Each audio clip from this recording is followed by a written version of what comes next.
اس وقت سپہر کے آخری مراحل چل رہے تھے۔ دوپہر کو ڈھلے کافی دیر گزر چکی تھی، لیکن ابھی تک گرمی کی تیزی اور تندی میں کوئی کمی واقع نہیں ہوئی تھی۔ یوں محسوس ہوتا تھا اس سال سورج زمین والوں سے خصوصی طور پر خفا ہے۔ وہ اپنی خفگی مٹانے کے لیے ان پر دوزخ جیسی گرمی برسا رہا ہے اور کروڑوں میل دور کھڑا انسانوں کی بے بسی پر مسکرا رہا ہے۔ اس خفگی میں بڑی طنز مسکراہٹ تھی اور اس مسکراہٹ کے پیچھے بڑی قہرناک خفگی چھپی تھی۔ ہم جب کرم دین جٹ کے دروازے میں پہنچے تو میرا پورا بدن پسینے میں شرابور ہو چکا تھا۔ کچھ دیر پہلے چودھری کی حویلی میں ٹھنڈائی اور دوسرے خوش ذائقہ مشروب سے ہم نے جو لطف اور راحت اٹھائی تھی، اس کا کوئی نشان باقی نہیں رہا تھا۔ کانسٹیبل عارف کی دستک کے جواب میں ایک بیڈروم عورت نے دروازہ کھولا اور اپنے سامنے دو پولیس والوں کو باوردی کھڑے دیکھ کر گھبرا گئی۔ میں نے محسوس کیا کہ اگر میں نے فوری مداخلت نہ کی تو وہ دروازہ بند کر دے گی۔ میں نے اپنی ٹانگ کو دروازے میں پھنسانے ہی والا تھا کہ ماسی رحمت نے گویا مسئلہ ہی حل کر دیا۔ نہیں صادقہ، فکر والی کوئی بات نہیں۔ اس سے مذکورہ ادھیلی مرد کو مخاطب کرتے ہوئے کہا، تھانہ دار صاحب ایک چھوٹی سی بات کی تفتیش کے لیے آئے ہیں کہ تیری کلی نازو گھر میں ہی ہے۔ اس سے پہلے کہ صادقہ نامی عورت ماسی رحمت کے سوال کا جواب دیتی، گھر کے اندرونی حصے میں ایک استفساریہ نسوانی آواز بلند ہوئی، اماں باہر کون آیا ہے؟ صادقہ کے چہرے پر ابھرنے والے تاثرات نے مجھے فوراً سے پیشتر بتا دیا کہ نظر آنے والی لڑکی یقیناً نازو ہوگی۔ صادقہ نے بیٹی کے سوال کا جواب دینے کے بجائے الجھن زدہ نظر سے باری باری ہم تینوں کو دیکھا، پھر اس کی نگاہ ماسی رحمتی پر ٹک گئی۔ خیر تو ہے نا ماسی؟ اس نے تشویش بھرے انداز میں رحمتی سے پوچھا۔ سمجھو خیر ہی ہے، ماسی رحمت نے ہاتھ کو ایک مخصوص انداز بھر کر دیتے ہوئے کہا۔ میں نے اندر سے نازو کی آواز سن لی ہے، اس کا مطلب ہے وہ زندہ ہے۔ ہائے ربا میں مر جاؤں۔ صادقہ نے بڑے اضطراری انداز میں اپنے سینے پر ہاتھ مارا۔ میری نازو کو کیا ہونا ہے؟ ماسی یہ تو کیسے باتیں کر رہی ہے؟ میں نے مداخلت ضروری سمجھتے براہ راست صادقہ کو مخاطب کر پوچھا، بی بی کیا تمہارے گھر میں بیٹھنے کی کوئی جگہ نہیں؟ ماسی رحمت نے میری بات کو مضبوط کرتے ہوئے کہا، تو دروازہ تو کھول، اندر بیٹھ کر میں تیری بات کا جواب دیتی ہوں، پھر گلی میں کھڑے کھڑے بات نہیں ہو سکتی۔ تھوڑے سے تذبذب اور تعامل کے بعد صادقہ ہمیں اپنے گھر کے اندر لے گئی اور لے جا کر بیٹھک میں بٹھا دیا۔ وہ خود بھی ہمارے ساتھ ایک موڑے پر بیٹھ گئی۔ میں اور کانسٹیبل چادر پر بچھی چارپائی پر بیٹھ کے ماسی رحمت صادقہ کے سامنے ایک دوسرے موڑے پر پراجمان ہو گئی۔ نازو کا باپ کرم دین جٹ اس وقت گھر میں موجود نہیں تھا۔ صادقہ کی زبانی معلوم ہوا کہ وہ اپنے کھیتوں پر گیا ہوا ہے۔ اس گھر میں وہ تینوں ہی رہتے تھے، یعنی کرم دین جٹ، اس کی بیوی صادقہ اور ان دونوں کی بیٹی نازو۔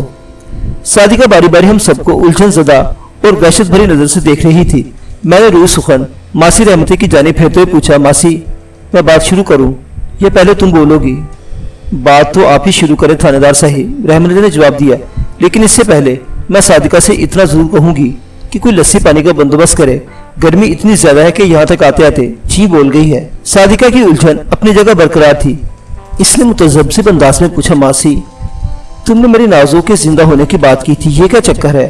اس بات سے کیا مطلب تھا تمہارا؟ میں نے صادقہ کو زیادہ الجھانا مناسب نہ سمجھا اور ٹھہرے ہوئے لہجے میں کہا، بی بی بات دراصل یہ ہے کہ آج مجھے صبح اپنے علاقے میں نہر کے پل کے قریب ایک جوان لڑکی کی لاش ملی ہے۔ مجھے یقین ہے اس بدنصیب کو قتل کرنے کے بعد نہر میں پھینکا گیا تھا۔ میں اسی سلسلے میں تفتیش کرتے ہوئے موزان شاہی سے یہاں پہنچا ہوں۔ میں لمحہ بھر کو سانس لینے کی غرض سے رکا، پھر اپنی بات پوری کرتے ہوئے کہا، میں نے جس مقتولہ دوشیزہ کی لاش کا ذکر کیا ہے، اس کی کلائی میں نکلی سونے کا ایک کنگن موجود تھا۔ ماسی رحمتے کا دعویٰ ہے کہ وہ کنگن اس نے تمہاری بیٹی نازو کے ہاتھ میں دیکھا تھا۔ تم اپنی بیٹی کو یہاں بلاؤ تاکہ اس سے پوچھ گچھ کر سکوں۔ میں بظاہر صادقہ سے بات کر رہا تھا، لیکن میرے تمام تر ظاہرہ اور خفیہ حواس اس وقت پوری طرح بیدار تھے۔ انہی میں سے ایک اس نے مجھے بتا دیا کہ کوئی چھپ کر ہماری باتیں سن رہا ہے۔ ایسا محسوس ہوتے ہی بے ساختہ میری نگاہ بیٹھک کے اندرونی دروازے کی سمت اٹھ گئی۔ اس کے ساتھ ہی ذہن میں یہ خیال پیدا ہوا، اس دروازے کے پیچھے یقیناً نازو کان لگائے کھڑی ہماری باتیں سن رہی ہے۔ میں نے کھنگار کر گلا صاف کرتے ہوئے کانسٹیبل سے کہا، عارف ذرا دیکھنا ادھر دروازے کے پیچھے کون چھپا کھڑا ہے؟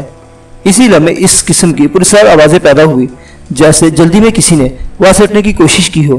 کانسٹیبل کی حرکت میں آنے سے پہلے ہی صادقہ اٹھ کر کھڑی ہو گئی اور اندرونی دروازے کی جانب قدم بڑھاتے ہوئے بڑبڑائی، میں دیکھتی ہوں اور لسی پانی کو بھول نہیں جانا۔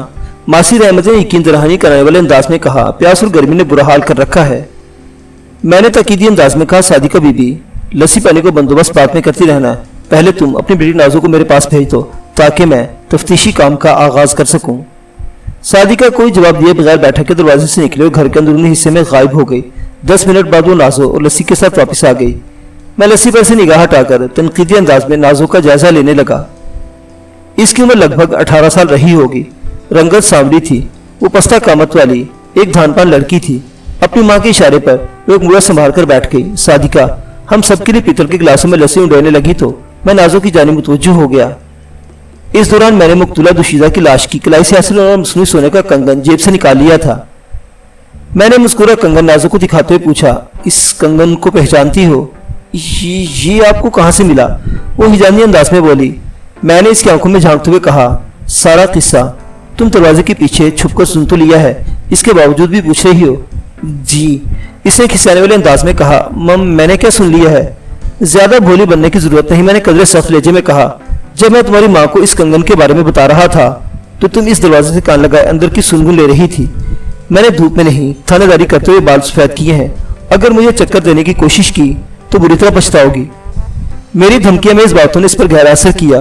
वो जल्द ही मेरे रोब में आ गई और हकीकत का एतराफ करते हुए इसने बताया, वो जी बात दरअसल ये है कि जरा रुककर इसने अपनी माँ और मासी रहमत की तरफ देखा, फिर सिलसिला कलाम को जारी रखते हुए बोली, मुझे इस बात का पता तो चल गया था कि हमारे घर में पुलिस आई है, मगर ये मालूम नहीं था कि क्यों।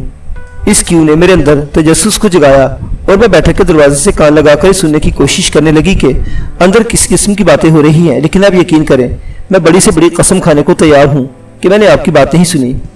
कसम खाने की जरूरत नहीं, मैंने इसके बाद मुकम्मल करने से पहले ही कह दिया। तुम्हारी खुशी की खातिर मैं यकीन कर लेता हूँ कि तुमने कोई गलत बयानी नहीं की। फिर मैंने नाजो के सामने नामालूम दोशीजा की लाश वाला किस्सा दोहराया और आखिर में दोबारा पूछ लिया। मासी रहमत ने बड़े उसूक से मुझे बताया कि ये कंगन इसने तुम्हारी कलाई में देखा था। अब तुम सीधी तरह शराफत से बता दो कि ये कंगन तुमने किसे दिया था। हो सकता है वो नामालूम मकतूला दोशीजा वही लड़की हो जिसे तुमने कंगन दिया हो। वो तहय्युर अंगेज नजर से बारी बारी मुझे और इस कंगन को देखते हुए बोले, लेकिन ये कैसे हो सकता है? फिर वो बड़ी शिद्दत से नफी में गर्दन झटकने लगे।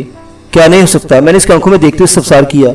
इसने बताया, थानेदार साहिब, मैंने इस कंगन को पहचान लिया है, लेकिन हैरत मुझे इस बात पर है कि मैंने तो ये कंगन किसी को दिया नहीं। फिर ये किसी लड़की की कलाई में कैसे पहुंच गया? क्या मतलब है तुम्हारा? मैंने अचंभक नजर से इसे देखा। अगर तुमने अपना कंगन किसी को नहीं दिया तो फिर तुम्हारी कलाई सूनी क्यों दिखाई दे रही है? बात खत्म करते ही मैंने बाकायदा इसकी कलाइयों की जानिब इशारा भी कर दिया। वो अपनी कलाइयों को देखते हुए बोली, मेरे हाथ इस टाइप को खाली नजर आ रहे हैं कि मैंने आज ही सुबह कंगन उतार कर संदूक में रखा है। फिर एक मर्तबा वो बड़बड़ाने वाले अंदाज में बोली, मगर यह कंगन संदूक से निकलकर किसी लड़की के पास कैसे पहुंच गया?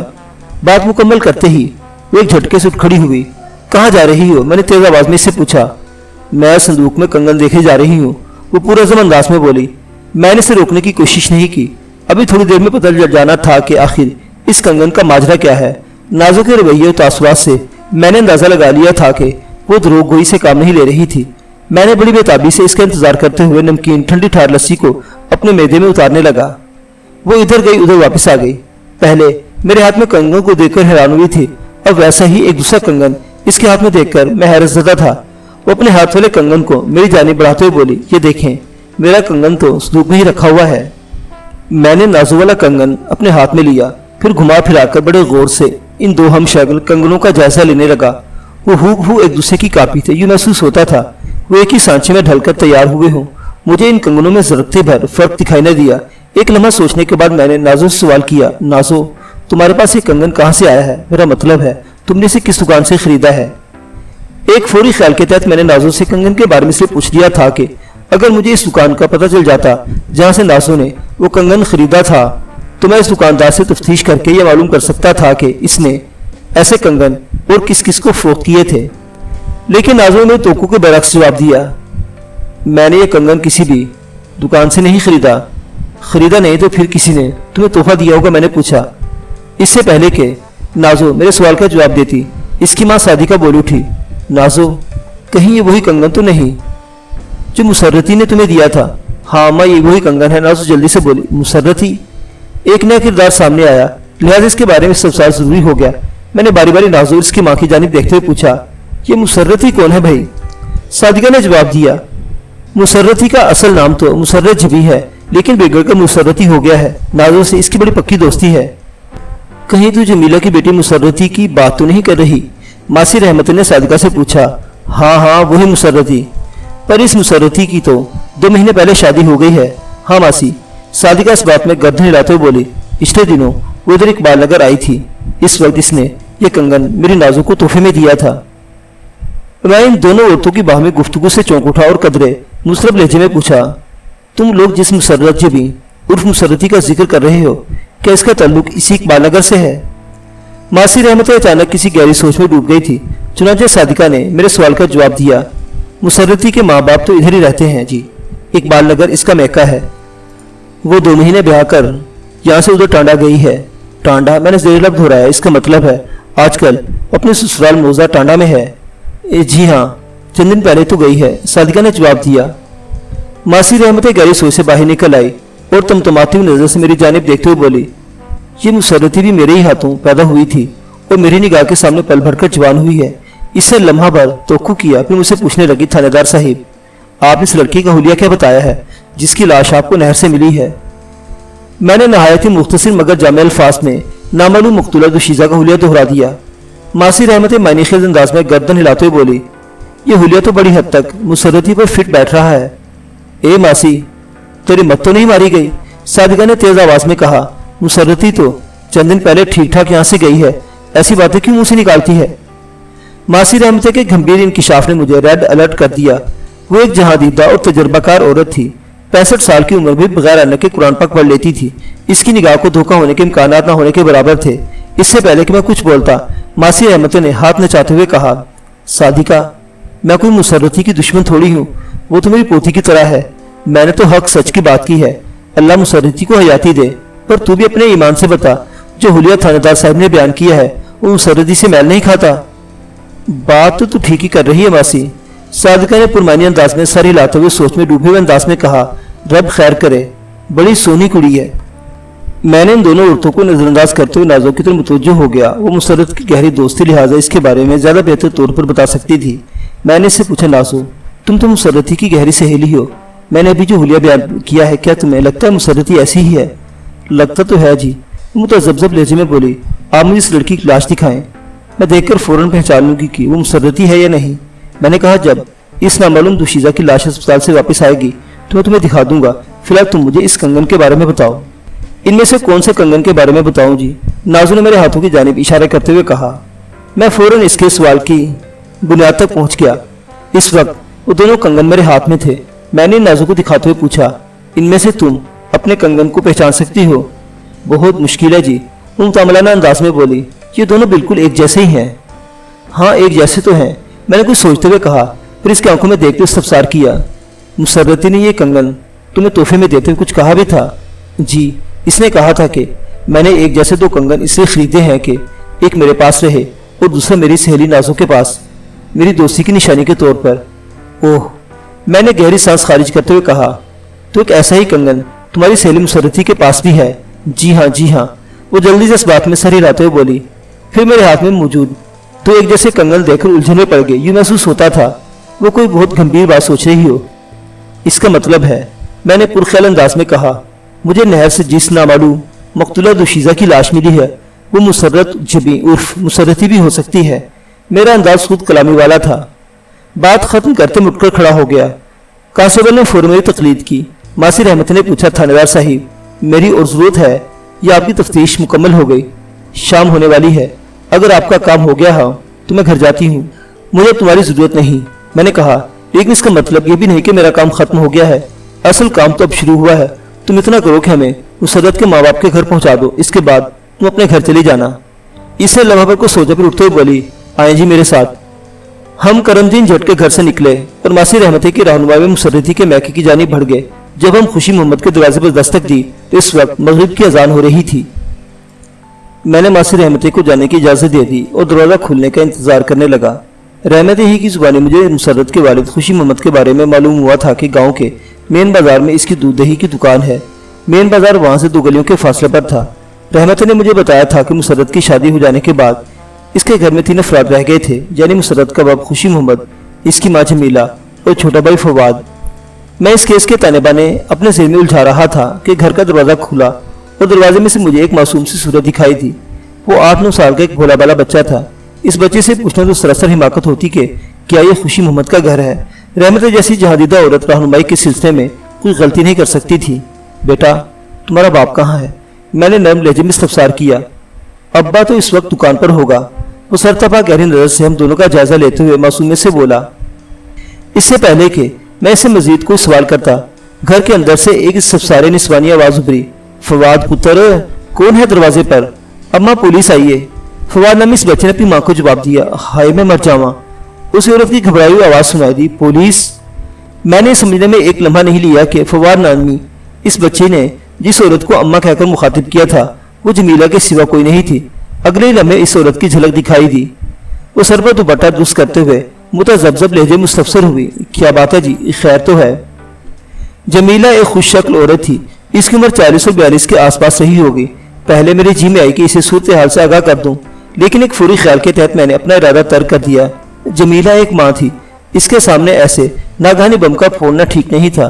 फिर अभी तक ये तय नहीं हो सका था कि मुझे जिस लड़की की लाश मिली थी वो मुसर्रत और मुसर्रती ही थी। शायद मुमकिन था मुसर्रती वाला कंगन इसके पास हो और वो राजी खुशी मोजा टांडा में जिंदगी बसर कर रही हो। मुझे लाश के दाएं किलाई में से जो कंगन हाथ में लगा था उन्हें दो के जैसा कोई तीसरा कंगन हो। जाहिर है किसी शख्स ने वो दो कंगन बनाने के लिए तो सांचा तैयार नहीं किया होगा। इस सांचे से और भी कंगन बनाए गए होंगे जिनकी खरीदो फरोख्त पर कोई पाबंदी नहीं होगी। इस वक्त वो दोनों कंगन मेरी जेब में थे। मैंने जमीला को तशवीश भरी नजर से जानिब देखते हुए पाया। इसके सवाल का जवाब देते हुए कहा, सब खैर है जमीला बीबी, मैं तुम्हारे खामी से दो चार बातें पूछने आया हूँ। इस बच्चे ने बताया कि खुशी मोहम्मद इस वक्त दुकान पर है। ठीक है, मैं उधर जाकर इससे मिल लेता हूँ। पुलिस दो चार बातें करने के लिए खामखा किसी के दरवाजे पर नहीं आती। वो बेयकीनी के अंदाज में मुझे देखते हुए बोली, आप जरूर मुझसे कुछ छुपा रहे हैं। ऐसी कोई बात नहीं बीबी, मैंने जमीला की जानिब देखे बगैर कहा। फिर फवाद से मुखातिब होते हुए इजाफा किया, चल काका हमें अपने अब्बे की दुकान दिखा दे। फवाद ने एक लम्हे के लिए सवाल नजर से अपनी माँ को देखा। मैं इसकी निगाह का मफहूम वाज़ेह तौर पर समझ नहीं सका। आया इसने निगाहों निगाहों में माँ से इजाजत मांगी थी या अपने जाने के बारे में इत्तला फराहम की थी। बहरहाल हम फवाद की मैयत में जल्द ही खुशी मोहम्मद की दुकान पर पहुंच गए। इस वक्त अंधेरा फैलने लगा था। खुशी मोहम्मद ने गैस लैंप रोशन करके एक बड़े थाल में रखा हुआ था जो घी वाले खाली कनस्तर पर धरा था। गैस लैंप की रोशनी ने इसकी दुकान और इर्द गिर्द के माहौल को उजाल दिया था। मैंने बावाज़ बुलंद अस्सलाम वालेकुम कहा तो खुशी मोहम्मद चौंक कर मेरी तरफ देखने लगा। इस चौंकने के दो बड़े असबाब थे। नंबर एक, मैं और कांस्टेबल आरिफ इस वक्त पुलिस की वर्दी में थे। इस वर्दी की अपनी ही दहशत होती है जो ना चाहते हुए भी बेसाख्ता चौंकने पर मजबूर कर देती है। नंबर दो, हम दोनों पुलिस वालों के साथ इसे अपना छोटा बेटा फवाद भी नजर आ रहा था, लिहाजा इसकी तशवीश में मुब्तला हो जाना एक लाजमी अमर था। खुशी मोहम्मद ने मेरे सलाम का जवाब देते वालेकुम अस्सलाम। फिर वो अपने बेटे की तो देखते पूछने लगा, खैरियत तो है सरकार, आपने फवाद को क्यों पकड़ा हुआ है? मैंने इसकी दहशत को कम करने की गैर से मजाक के रंग में दोनों हाथ उसे दिखाते हुए कहा, कहाँ पकड़ा हुआ है? वो जिसबिस होकर रह गया। मैंने फवाद की तरफ देखे हुए तहकुमाना अंदाज में कहा, काका तेरा काम हो गया, अब तू नासा यहाँ से जल्दी। मैंने चुटकी बजाई, फटाफट।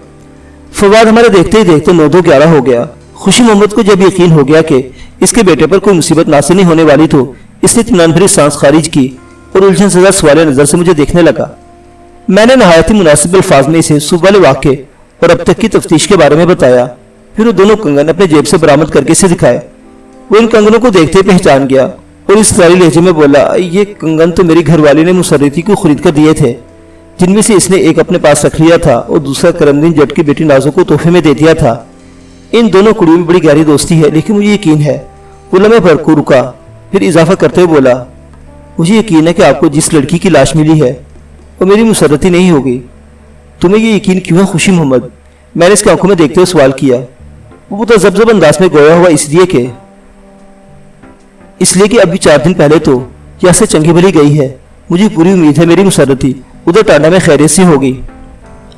अल्लाह करे ऐसा ही हो, मैंने बेख्तियार कहा। फिर इससे पूछा, क्या ये बात दुरुस्त है कि तुम्हारी बेटी की शादी 2 माह पहले हुई थी?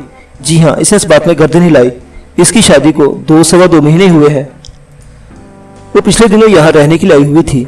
इसने मेरे सवाल का जवाब इस बात में दिए बताया, जनाब को 1 हफ्ता पहले अपने खाविद अनवर के साथ ही आई थी।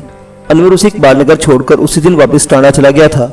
मुसर्रती 3 दिन हमारे पास रही, फिर 4 दिन पहले अनवर उसे अपने साथ टांडा लेकर चला गया। मुझे यकीन है अपने खाविद के घर में से सलामत होगी। आखिरी जुमले इसने बड़े एतमाद से अदा करने की कोशिश की थी, लेकिन मैंने महसूस कर लिया था कि वो अपने अंदर किसी गहरी कश्मकश में मुब्तला हो गया था। वो एक बाप था और एक माकूल बाप की तरह उसे ऐसी तशवीश और कश्मकश में मुब्तला होना भी चाहिए था। मैंने इसकी हालत को ज़हन में रखते हुए मुहतात लहजे में इस्तफसार किया, खुशी मोहम्मद तुमने बताया 4 दिन पहले तुम्हारी बेटी इकबाल नगर से मोदा टांडा रवाना हो गई थी कि इसके बाद टांडा की तरफ से मियाँ बीवी की खैरियत की कोई इत्तला मौसूल हुई? नहीं। इसने अपने सर को नफी में जुम्बशते हुए कहा, इकबाल नगर से टांडा और टांडा से इकबाल नगर अक्सर लोग आते जाते रहते हैं। इस तरह यहाँ से वहाँ और वहाँ से यहाँ खुशी गमी की खबरें पहुँचती रहती हैं, लेकिन एक इत्तेफाक है कि पिछले 4 दिनों में ऐसी कोई इत्तला उधर से इधर नहीं आई। अगर मेरी बेटी के साथ कोई गड़बड़ हो गई होती तो यकीनन ये बात अभी तक छुपी नहीं रह सकती थी। वो लम्हे भर को सांस दूस करने के लिए थमा, फिर अपनी बात मुकम्मल करते हुए बोला, आप जिस मामले की तफ्तीश कर रहे हैं इसने मुझे बड़ी परेशानी में डाल दिया है। मैं सोच रहा हूँ कल सुबह तड़के मैं टांडा रवाना हो जाऊँ और मुसर्रती की खैर खैरियत मालूम करके आ जाऊँ। सुबह नहीं, इसी वक्त खुशी मोहम्मद। मैं इसके बात काटते इसरारी लहजे में कहा, तुम फिलफो टांडा जाओ और वहाँ के हालात की खबर लेकर आओ। मैं कल सुबह तुम्हें अपने सामने थाने में देखना चाहता हूँ, मुकम्मल रिपोर्ट के साथ, क्या समझे? वो सर को कुछ इस अंदाज भर कर देने लगा जैसे बताना चाह रहा हो, जी मैं बड़ी अच्छी तरह आपकी बात समझ गया हूँ थानेदार साहिब। मैं वापस जाने के लिए मुड़ा तो खुशी मोहम्मद ने मिन्नत रेस लहजे में कहा, थानेदार साहिब मैं आपके हुक्म के मुताबिक अभी टांडा रवाना हो जाता हूँ, लेकिन आपसे मेरी एक छोटी सी दरख्वास्त है। इसके शिकस्ता लहजे को देखते मैंने पूछा, हाँ बोलो, तुम क्या कहना चाहते हो? इसने कहा, अगर आप मुझे इस लड़की की लाश दिखा दें तो बड़ी मेहरबानी होगी। फौरी तौर पर तो तुम्हारी इस ख्वाहिश को पूरा करना मुमकिन नहीं खुशी मोहम्मद, मैंने ठहरे हुए लहजे में कहा। तुम टांडा की रिपोर्ट के साथ सुबह थाने आ जाओ, मैं तुम्हें खुद अपने साथ ले जाकर अस्पताल जाऊंगा और वहाँ लाश की शिनाख्त करा दूंगा। अस्पताल में इसे चौंक कर मेरी तरफ देखा, फिर कपकपाती आवाज में पूछा, क्या इस लड़की की लाश अस्पताल के मुर्दा खाने में रखी है? मैंने इसकी ज़हनी उलझन को दुरुस्त करने की खातिर वजाहत करते हुए कहा, नामालूम मकतूला दुशीज़ा की लाश को पोस्टमार्टम के लिए सरकारी अस्पताल भिजवाया गया था। पोस्टमार्टम की इब्तिदाई रिपोर्ट कल दोपहर के बाद मिलने की उम्मीद है, लेकिन अगर तुम कल सुबह मेरे पास आ जाते हो तो मैं तुम्हें सरकारी अस्पताल ले जाकर लाश का चेहरा करा दूंगा। बात इसकी समझ में आ गई और इसने मुझे यकीन दिलाया कि वो अभी दुकान बंद करके घर जाएगा, अपने घर वाले को सूरत हाल से आगाह करेगा और पहली फुर्सत में मेरे हुक्म की तामील के लिए टांडा रवाना हो जाएगा। मैंने उसे अल्लाह हाफिज कहा और कांस्टेबल आरिफ के साथ वापसी की राह पकड़ ली। हमारी साइकिलें चौधरी सरवर की हवेली में खड़ी थी। हम तेज तेज कदम उठाते हुए हवेली की जाने बढ़े। अगर साइकिलें हमारे पास भी होती तो मुझे भी थाने जाने से पहले चौधरी सरवर की हवेली तो जाना ही था। चौधरी ने बड़ी मोहब्बत से मुझे ताकीद की थी कि नाजो और कंगन के हवाले से जो भी हकायक सामने आए मैं उसे उनसे आगाह करते हुए थाने का रुख करूं। चौधरी इस केस में खुसूसी दिलचस्पी महसूस कर रहा था। किसी को खुलूस और मोहब्बत का जवाब भी मोहब्बत और खुलूस से ही देना चाहिए, लिहाजा मैं थाने पहुंचने से पहले चौधरी सरवर से एक मुख्तसर सी मुलाकात का ख्वाह था।